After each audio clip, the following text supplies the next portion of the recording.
Hey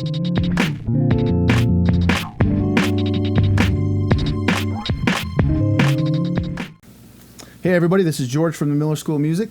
Today I'm going to be doing a lesson on the 5 positions of minor pentatonic. I'm going to go over 2 different ways of breaking them down and how they connect. So let's get started. So the first way I'm going to talk about is basically connecting, kind of the simpler way of thinking about it, is connecting each position by the lowest note in the scale. And the second example I'm going to give is basing each position around the location of the roots. All right, so move up a little bit so you can see the guitar. So now, if I look at this first position, I'm going to start talking about basically the fingerings first. So we'll use the key of G minor pentatonic for this lesson. So if we look at this G, it's going to start on the 3rd fret of the low E string. All right. So we're basically going to go 1, 4, 1, 3, 1, 3, 1, 3, 1, 4, 1, 4. Now if I look at the letters, this is going to be G, B flat, C, D, F, G, B flat, C, D, F, G, B flat. All right. So now what's going to happen here is we're going to start the next position on the 2nd note. So our 2nd note being the 6th fret, this B flat here. All right. So now in the 2nd position, or this next position, we're going to start with our 2nd finger. And the pattern's going to go like this. It's going to go 2, 4, 1, 4, 1, 4, 1, 3, 2, 4, 2, 4. All right, so we look at those notes. It's going to go B flat, C, D, F, G, B flat, C, D, F, G, B flat, C. All right, so now if we go to the 2nd note of this position, right, we can see that we're on the B flat, the 6th fret. It's going to start on the C off the 8th fret. All right, so now we're here.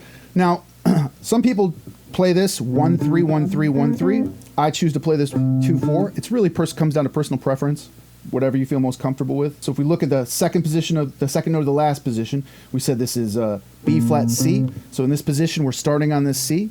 So this pattern is going to go 2, 4, 2, 4, 2, 4. And this one has a shift, so we're going to shift back down to 1, 4. And then we shift up to 1, 4, 1, 3.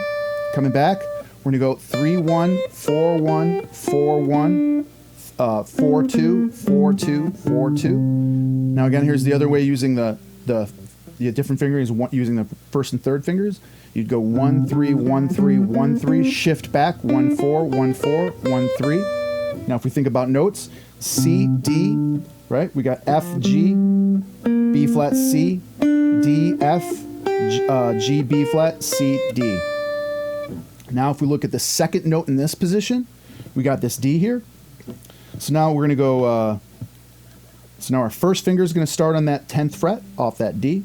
And we're going to go 1, 4, 1, 4, 1, 3, 1, 3, 2, 4, 1, 4. So it's a very similar pattern to the original position.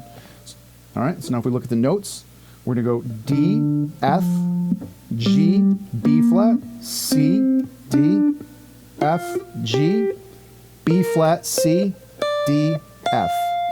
All right. So the next position, we're going to start off the 2nd note of this position off that 13th fret. Right. Now we're 2nd finger on that 13th fret. So this is going to be 2, 4, 2, 4, 1, 4, 1, 4, 2, 4, 2, 4. Notes F, G, B flat, C, D, F, G, B flat, C, D, F, G. And this takes us to our last position.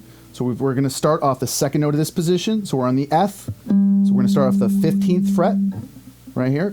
So index on the 15th fret. Now we're back to our original position. This is a good kind of rule of thumb.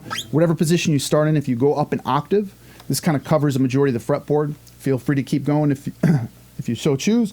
Or if you're an acoustic guitar and you don't have that range, obviously it's do as much as you can. So now we're here.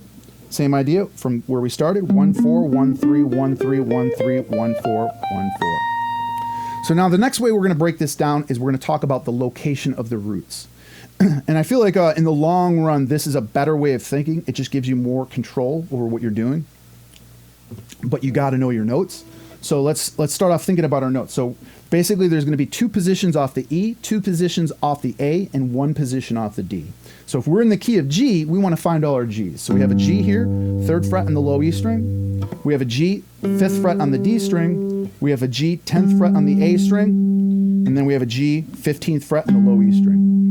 So if we start here, we're going to call this position 6-1. So if I go over the shorthand version of this, just going through the positions, this would be position 6-1. Then we'd go into position 4-1. Then we'd go into position 5-3. Then we go to position 5-1. Position 6-4. Right off that 15th fret. And then position 6-1. Right? So how you could connect them is basically play through the positions. 1-4, 1-3, 1-3, 1-3, 1-4, 1-4.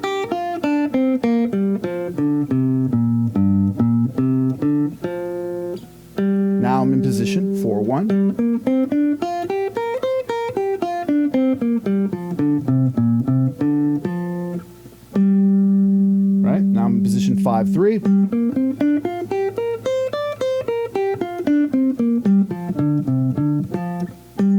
Position 5-1, but this way I'm connecting each position by the location of the roots. So it really helps you internalize where those roots are.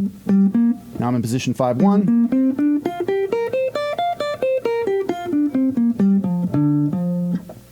To position 6-4. Back to my original position on 6-1.